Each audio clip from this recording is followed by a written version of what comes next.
علیکم شاہ صاحب. شاہ صاحب کل سارا دن سوشل میڈیا پر خصوصاً چرچا رہا عالمی یوم خواتین کے حوالے سے عورت مارچ کا، اور مختلف قسم کی تصاویر اور پلے کارڈ جو ہے سوشل میڈیا پہ نظر آتے رہے جو خواتین نے اٹھائے ہوئے تھے.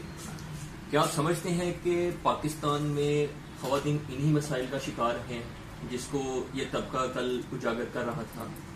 اگر یہ وہ مسائل نہیں ہیں تو یہ کون لوگ تھے، یہ کون سی کلاس ہے جو اس طرح کے مسائل اجاگر کر رہی ہے جو حقیقی مسائل ہیں ہی نہیں؟ بہت شکریہ ملک قمر صاحب. اصل میں بنیادی مسئلہ پاکستان کا رویہ یہ ہے کہ جن کا مسئلہ ہوتا ہے وہ تصاہل برتتے ہیں، ششتے کا مظاہرہ کرتے ہیں، اپنے حق میں آواز نہیں اٹھاتے، اور جن کا مسئلہ نہیں ہوتا وہ ان کے مسئلے کو میلہ بنا لیتے ہیں، اور مسئلہ کم ہوتا ہے، مسئلے پر احتجاج کم ہوتا ہے اور میلہ زیادہ ہوتا ہے. مثلاً دو باتیں میں آپ کی خدمت میں عرض کر دیتا ہوں کہ ہم سے طالب علم جو ہے وہ پچھلے 40-45 برسوں سے جمہوریت کی مالا کرتے ہیں، اپنے آپ کو جمہوریت پسند بھی کہتے ہیں، اور بدقسمتی سے طبقاتی جمہوریتوں کے لیے ہم نرم گوشہ بھی رکھتے ہیں اپنی اپنی پسند کی جماعت. کچھ لوگوں کو مسلم لیگ کی صورت میں بھی جمہوریت نظر آتی ہے، کچھ کو پیپل پارٹی کی صورت میں نظر آتی ہے. قربانیاں پیپل پارٹی کی جمہوریت کے لیے اپنی جگہ مسلمہ حقیقت ہیں، لیکن بہرحال پیپل پارٹی بھی جس نظام میں اقتدار سنبھالتی ہے اس نظام میں پیپل پارٹی 2-3% یا 5%، بہت تیر مارے تو 10% پچھلے ہوئے طبقات کو نمائندگی دے پاتی ہے. 90%، 95% وہی بالادست طبقات جو ہے اقتدار پر قابل ہوتے ہیں جو کسی اور صورت میں کسی میں اقتدار پر قابل ہوتے ہیں. ایک مثال تو یہ ہے. دوسری مثال ہے فیض صاحب کا فیض میلہ. فیض صاحب ٹھیک ہے معاشرے ہمارے سماج کے بہتر طبقے سے تعلق رکھتے تھے، ان کا لیونگ اسٹائل ساری چیزیں، لیکن بہرحال وہ شاعر زمین زادوں کے تھے. ان کے نام پر ہونے والے میلے میں زمین زادے کتنے ہوتے ہیں اور وہ طبقات کتنے ہوتے ہیں جن کا وہ لوگ کتنے ہوتے ہیں جن کا طبقات سے تعلق ہے. جس طرح پاکستان میں جمہوریت کو بالادستوں نے ہائی جیک کر لیا، اغوا کر لیا، فیض صاحب کو بھی ایلیٹ کلاس نے اغوا کر لیا. اب فیض اور عوام کے درمیان بڑا فاصلہ ہے، فیض کی شاعری اور عوام کے درمیان. آج لوگ فیض کو جانتے ہیں، عام نوجوان اچھا جو جانتے ہیں بطور فیشن فیض صاحب کو جانتے ہیں، ورنہ فیض صاحب کے کلام میں جد و جہد کا پیغام ہے. یہی مسئلہ اس ملک میں دوسرے شعبوں میں بھی ہے. آپ مزدوروں کو دیکھ لیں، مزدوروں کے حقوق کے لیے جو لوگ باتیں کرتے ہیں ان میں سے زیادہ تر جو ہے وہ پیشہ ور مزدور لیڈر ہیں جو مزدوروں سے چندہ بھی لیتے ہیں اور مالکان سے بتا بھی لیتے ہیں. اب ہم آتے ہیں آپ کے سوال کے اصل موضوع کی طرف، اصل سوال کی طرف، جس میں آپ نے یہ پوچھا کہ یہ جو وومن مارچ ڈے پر عالمی یوم خواتین کے موقع پر جو کچھ پاکستان میں ہوا. دیکھیے جو خواتین وہاں تشریف لائی اگر وہ اپنی ملازماؤں کو ساتھ لے آتی اور وہ زیادہ بہتر تھا، کیونکہ حقوق اصل میں ملازماؤں کے تھے، بٹھے پر کام کرنے والی عورتوں کے، کھیتوں میں کام کرنے والی عورتوں کے، دفاتر میں ایگزیکٹو پوسٹوں پہ نہیں، نچلے عہدوں پر منصبوں پر کام کرنے والی خواتین کے، نرسوں کے مسائل ہیں، معلمات کے مسائل ہیں. اتفاق یہ کہیے کہ میں ان مسائل سے بہت قریب سے واقف ہوں. اس کی وجہ یہ ہے کہ میری ایک اہلیہ جو ہے وہ گورنمنٹ کے ہائی اسکول کی 37 سال تک پرنسپل رہی ہیں، ایک ہی اسکول کی، اور دوسری میری جو ہے وہ اسٹیٹ بینک میں اچھے منصب پر تھیں، وہ ریٹائر ہو کے امریکہ چلی گئی. میری بڑی بیٹی آج بھی امریکہ میں ملازمت کرتی ہے. میری بہت ساری بہنیں تعلیمی اداروں میں مختلف منصبوں پر رہی میری بہنیں. میں کچھ بہت سارے دوسرے دوستوں کے مقابلے میں خواتین کے مسائل کو نسبتاً ذرا بہتر انداز سے سمجھتا ہوں. میں قطعاً ان قابل احترام خواتین کا مخالف نہیں ہوں جنہوں نے گانوں یا میوزک کے دنوں کی تھاپ پر بھنگڑے ڈالیں. دیکھیے بھنگڑا اس وقت ڈالا جاتا ہے جب آپ کو حقوق مل جائے. حقوق تو ملے ہی نہیں. ایک خاص طبقہ ہے, میرے سننے والے اگر محسوس نہ کریں تو میں یہ عرض کروں کہ جو NGO مافیا ہے, NGO برانچ ہمارے دوست ہیں, ان کا مسئلہ خواتین کے حقوق نہیں ہے. ان کا مسئلہ یہ ہے کہ کسی بھی مسئلے پر جو ان کا ایجنڈا ہو, ان کے ڈونر جو ایجنڈا ان کو دیں, اس ایجنڈے کے مطابق کام کریں, میلہ ٹھیلا لگائیں اور پھر وہ ویڈیو بھیجیں اور اگلے سال کے لیے فنڈز کی منظوری دیں. میں کم از کم ذاتی طور پر اس رویے کو درست نہیں سمجھتا, اور اس سے میں انکار نہیں کرتا کہ خواتین کے مسائل ہیں, اور یہ بھی ایک تلخ حقیقت ہے کہ ہم جو مذہب کی بنیاد پر بڑے نعرے مارتے ہیں کہ مذاہب نے خواتین کو حقوق دیے اور اسلام نے سب سے زیادہ حقوق دیے. کیا حقوق دیے؟ ٹھیک ہے, رشتوں کا تقدس متعارف کرانا, تو رشتے پہلے بھی تھے. ٹھیک ہے, اسلام نے ان رشتوں کے تقدس میں کے حسن کو مزید نکھار کر پیش کیا. یہاں تک تو بات درست ہے. اب آپ یہ کہیں کہ اسلام نے خواتین کو حقوق دیے, تو جو لوگ یہ کہتے ہیں کہ اسلام نے خواتین کو حقوق دیے, ان کو ذرا قرآن پڑھ لینا چاہیے کہ قرآن کیا کہتا ہے.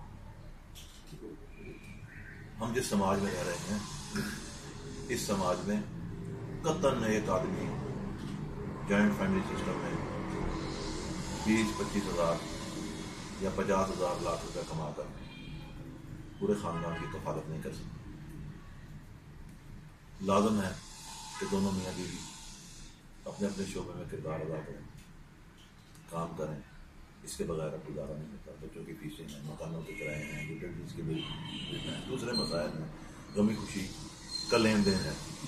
یہاں زندہ رہنا تو مشکل ہے, مرنا اس سے بھی زیادہ مشکل ہے. لاہور میں آپ کو 25,000 سے لے کے لاکھ روپے تک کی قبر ملتی ہے. جس شہر میں 25,000 سے لاکھ روپے تک کی قبر ملتی ہے تو وہاں تو مسئلہ ہے. ہمارے وہ قابل احترام دوست, وہ بہن بھائی جو NGOs کے ایجنڈے سے متاثر ہیں, میری ان سے بھی درخواست ہے, انہیں بہت ٹھنڈے دل کے ساتھ یہ سوچنا چاہیے کہ جو کچھ وہ اپنے پلے کارڈز پر لکھ کر لائے, اس سے انہوں نے خواتین کے مسائل کو اجاگر کیا, یا خواتین کے مسئلے کے حامیوں کے لیے, مسائل کے جو حامی ہیں جو کہتے ہیں کہ یہ مسئلے حل ہونے چاہیے, ان کے لیے بھی سوالات پیدا کر دیے, ان کو ایک قدم پیچھے ہٹنے کو مجبور کر دیا. میں پھر عرض کروں گا کہ میری ان قابل احترام بہنوں کو, بیٹیوں کو جو NGO کے ایجنڈے پر کام کرتے ہیں, میں نہیں سمجھتا کہ خواتین کے مسائل سے آگاہی ہے. ان کی ملازمت ہے, انہوں نے خواتین کے دن پر اپنی ملازمت کا حق تو ضرور ادا کیا, لیکن خواتین کا حق ادا نہیں کیا. دیکھیے خواتین کے مسائل کیا ہیں. خاتون مثلا لاہور ہے, کسی بھی بڑے شہر کے, لاہور میں اس لیے کہتا ہوں ہم یہاں رہ رہے ہیں, یہاں گھروں میں کام کرنے والی خواتین ہیں جو 5-6 ہزار پہ کام کرتی ہیں. 5-6 ہزار پہ کام نہیں کرتی صاحب. مسئلہ یہ ہے کہ وہ ایک ایک کام کے 300 سے 500 روپے تک ریٹ بندے ہوئے ہیں مرلوں کے حساب سے. 10 مرلے کے ایک مکان میں اگر آپ نے کپڑے دھلوانے ہیں تو اس کے 600 روپے ہیں, صفائی کروانی تو اس کے 600 روپے ہیں, برتن دھلوانے تو اس کے 600 روپے ہیں. ایک خاتون ایک دن میں 4 گھروں میں کام کرتی ہے. بالکل ٹھیک ہے. کبھی کسی NGO کی قابل احترام خاتون نے ان کے مسائل کی طرف توجہ دی ہے. ہماری بدقسمتی یہ ہے کہ ہماری بہت ساری ان قابل احترام بہنوں کا اپنی ملازماؤں سے وہی رویہ جس رویے کے خلاف یہ احتجاج کرنے نکلتی ہیں, لیکن جب احتجاج کر رہی ہوتی ہیں تو ان مسائل کا ذکر نہیں کرتی. ان کے اس کو لے کر جو احتجاج نما میلہ تھا, اس کو لے کر سوشل میڈیا پر جو طوفان کھڑا ہوا ہے کل سے, میں اس کا بھی حامی نہیں ہوں. جو جملے کسے جا رہے ہیں وہ جملے بھی نہیں کسنے چاہیے ہمارے دوستوں کو, اس لیے کہ معاشرے کا جس کو بدترین طبقہ سمجھا جاتا ہے نا, وہ بظاہر حسن کے لوگ ہیں. ان کے ہاں بھی احترام جو ہے وہ ہوتا ہے, مرد و زن میں ایک خاص احترام بھی پایا جاتا ہے. وہ گالی دینے سے بھی پرہیز کرتے ہیں ایک دوسرے کی بہنوں کو. لیکن ہمارے سوشل میڈیا کے جو مجاہدین ہیں اور جن کو اسلام بہت ہی آیا ہوا ہے, جن کی مردانہ وجاہت جن پر بہت ٹوٹ ٹوٹ کے برس رہی ہے, ان کو اپنی زبان و بیان پر ان کو بھی لگام نہیں ہے. آپ کسی کے طرز عمل کی مذمت کریں آپ کو حق ہے، آپ کسی کے انداز احتجاج پر سے اختلاف کریں آپ کو حق ہے، لیکن آپ کو یہ حق نہیں ہے کہ آپ ان کا تبصرہ اڑائیں ان کے پلے کارڈ کی آڑ میں جو انہوں نے اٹھایا ہوا ہے اس کی آڑ میں آپ ان کی مطلب ہے کہ عمر پر، ان کے جسم پر، ان کے کردار پر آپ ڈسکشن شروع کر دیں. ایسا نہیں ہوگا، کیونکہ یہ بات پلٹ کر آپ کی طرف بھی جا سکتی ہے، وہ میں بھی ہو سکتا ہوں، کوئی بھی ہو سکتا ہے، اس کی طرف بھی جا سکتی ہے. تو یہ صورتحال انتہائی افسوسناک ہے. البتہ معاشرے کے تمام طبقات کو یہ بات سمجھنی چاہیے کہ ہم بر صغیر میں رہتے ہیں، جوائنٹ فیملی سسٹم ہے، لیکن جو مسائل ہیں ان مسائل میں اب ایک آدمی گھر کو نہیں چلا سکتا. میاں بیوی دونوں گاڑی کے پہیے اگر کہا جاتا ہے اس کو پھر دونوں پہیوں کو چلنا پڑے گا، دونوں پہیوں کو کام کرنا پڑے گا. اچھا، دوسری اہم بات یہ ہے، مجھے آج تک سمجھ نہیں آئی، میری شادی کو 30 برس ہو گئے، اسی کو 20 برس ہو گئے، مجھے 30 اور 20 برسوں میں یہ بات سمجھ میں نہیں آئی کہ ہم یہ کیوں سمجھ لیتے ہیں کہ جو خاتون یا بچی اپنے گھر سے ملازمت کے لیے نکلتی ہے وہ اپنا جسم اپنے ہاتھ پر رکھ کر برائے فروخت نکلتی ہے. ہمیں بھی اپنی سوچ، مردوں کو بھی اپنی سوچ تبدیل کرنی ہوگی. میل شاونزم ہے اور اس میل شاونزم کو بہرحال مذاہب نے بہت بڑا سہارا دیا. ہم لاکھ انکار کریں، جتنا مرضی انکار کریں، لیکن اس میل شاونزم کو، اس تعصب کو، عورت کو پاؤں کی جوتی سمجھوں. میں آپ کو مقدس ہستیوں کی اقوال والی کتابوں میں سے درجنوں چیزیں نکال کے دکھا سکتا ہوں جن سے عورتوں کی توہین ہوئی ہے. تو پھر یہ کہنا کہ اسلام نے عورتوں کو بڑے حقوق دیے ہیں، یہ ایسا مذاق ہے، یہ مذاق نہیں کرنا چاہیے. اور میں آخر میں پھر یہی کہوں گا کہ خواتین کے جو اصل مسائل ہیں ان پر توجہ دی جانی چاہیے، اور یہ توجہ دینا ریاست کا کام ہے. ریاست کے ساتھ ساتھ ہمارا کام بھی ہے انفرادی طور پر. اگر ہم اپنی اہلیہ کا احترام نہیں کر سکتے، ہم اپنی بیٹی کا احترام نہیں کر سکتے، ہم اپنی بہن کا احترام نہیں کر سکتے، تو پھر ہم کسی کا بھی احترام نہیں کرتے. اصل میں احترام اور عدم احترام کی فضا انسان اپنے گھر سے بناتا ہے اور اسی فضا کو اوڑھ کر آدمی اپنے گھر سے باہر نکلتا ہے.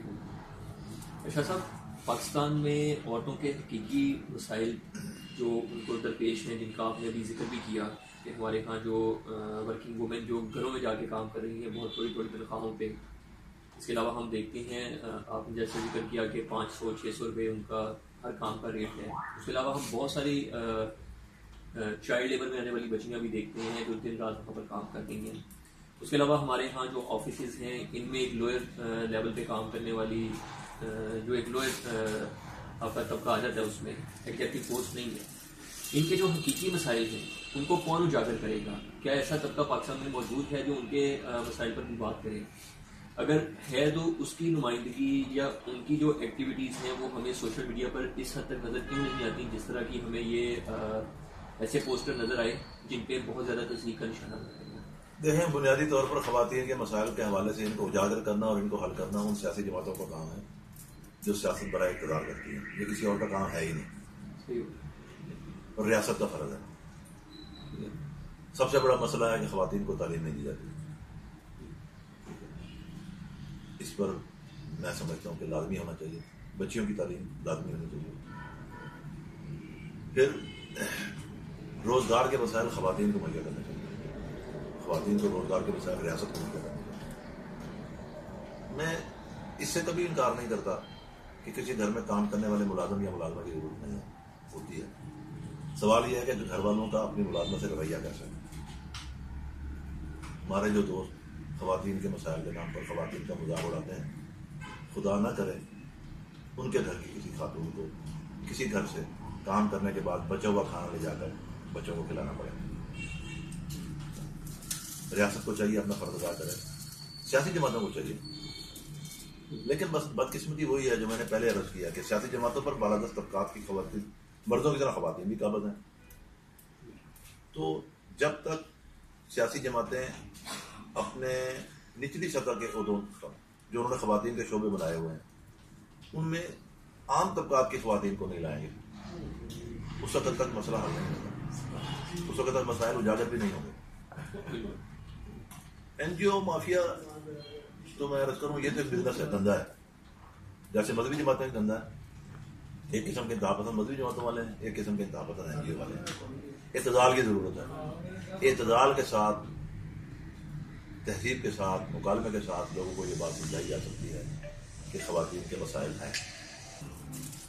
رشاد صاحب، آپ نے بھی تھوڑی دیر پہلے ذکر کیا تھا کہ میل شوونزم جو ہے کہ ہمیں بھی اپنے آپ کو ٹھیک کرنے کی ضرورت ہے.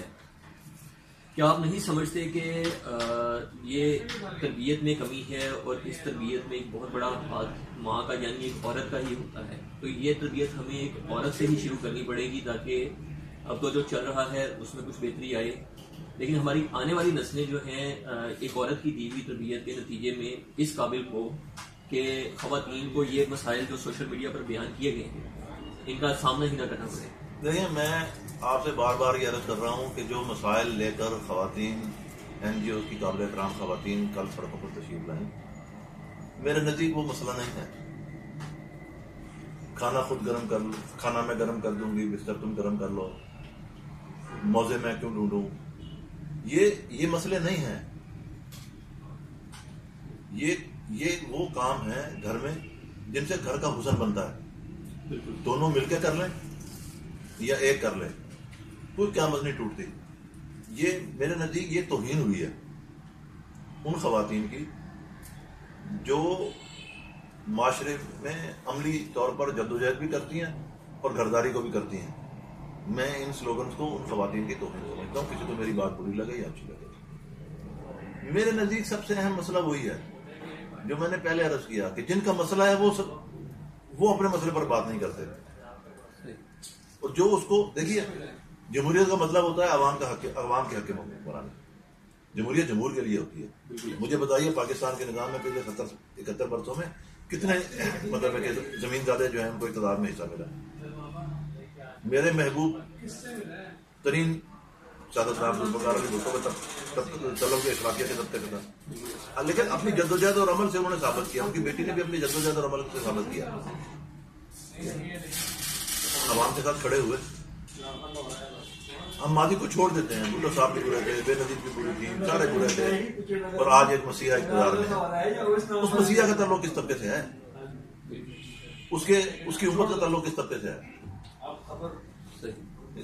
تو بنیادی بات یہ ہے کہ میں پھر عرض کروں گا کہ میری ان قابل احترام بہنوں کو اور بچیوں کو جو خواتین کے حقوق کے نام پر سڑک پر تشریف لائیں، ان کی بہت مہربانی. وہ تشریف لائیں، انہوں نے دن منایا، لیکن میری ان سے درخواست ہے کہ خدا کے لیے وہ خواتین کا مذاق نہ بنائیں. بہت قابل احترام ہے خواتین ہمارے لیے،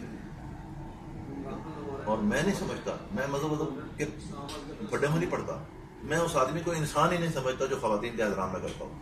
خواتین کا احترام ہی شرف انسانیت کی معراج ہے بنیادی طور پر. تو یہ باتیں جو ہیں یہ مذاق اڑانے والی باتیں ہیں. اور مقابلے میں جو رویہ ہے اپنا جنازہ خود پڑھا لو. قرآن میں لکھا ہے مولوی جنازہ پڑھائے گا؟ مولوی کا تو یہ دھندا ہے. مولوی تو انتظار کرتا ہے کہ اللہ کرے کوئی مرے اور اللہ کرے کسی کا نکاح ہو، ہر دوست مرے گا تو مولوی کا 40 دن کھانا لگ جائے گا. مولوی کا کاروبار ہی ہے. تو مولویوں کو بھی نہیں اترانا چاہیے کہ اپنا جنازہ خود پڑھا لو. قرآن میں کہیں نہیں لکھا ہوا. مولوی بھی ایک مافیا ہے، جیسے این جی او مافیا ہے ویسے مولوی بھی ایک مافیا ہے. یہ آزادی کے نام پر اگر آزادی کے نام پر فنڈ لیتے ہیں باہر سے، تو مولوی بھی مذہب کے نام پر ایران سے، سعودی عرب سے، کبھی عراق سے بھی لیتے تھے. لیبیا کا قذافی بھی مولویوں کو دیتا تھا. کویت آج بھی دیتا ہے پاکستان میں ایک طبقے کو، سعودی عرب آج بھی دیتا ہے پاکستان میں ایک طبقے کو، ایران آج بھی دیتا ہے ایک طبقے کو. متحدہ عرب امارات والے پاکستان کے 2 طبقے کے مولویوں کو سپورٹ کر رہے ہیں. تو عرض کرنے کا مطلب یہ ہے کہ دونوں اپنا چورن بیچ رہے ہیں، سودا بیچ رہے ہیں. اور دونوں مہربانی کریں، مولوی بھی مہربانی کریں انسانیت پر اور اسلام پر بھی مہربانی کریں اگر وہ کچھ بچا کچا باقی بچ گیا تو. اور خواتین این جی او کی قابل احترام خواتین بھی خواتین کے حقوق پر مہربانی کریں کہ ان کا تمسخر اڑوانے والے کام نہ کریں، ان کے اصل حقوق پر بات کریں. ٹھیک ہے؟ اور وہ خود ٹھنڈے دل سے سوچیں کہ جن خواتین کے مسائل تھے ان خواتین کو وہ کتنی تعداد کو 2 4 10 20 میں سے کتنی تعداد کو وہ اپنے پروگرام میں لے کر آئی اور ان کو انہوں نے باعزت مقام دیا، وہاں بٹھایا. بہت شکریہ صاحب.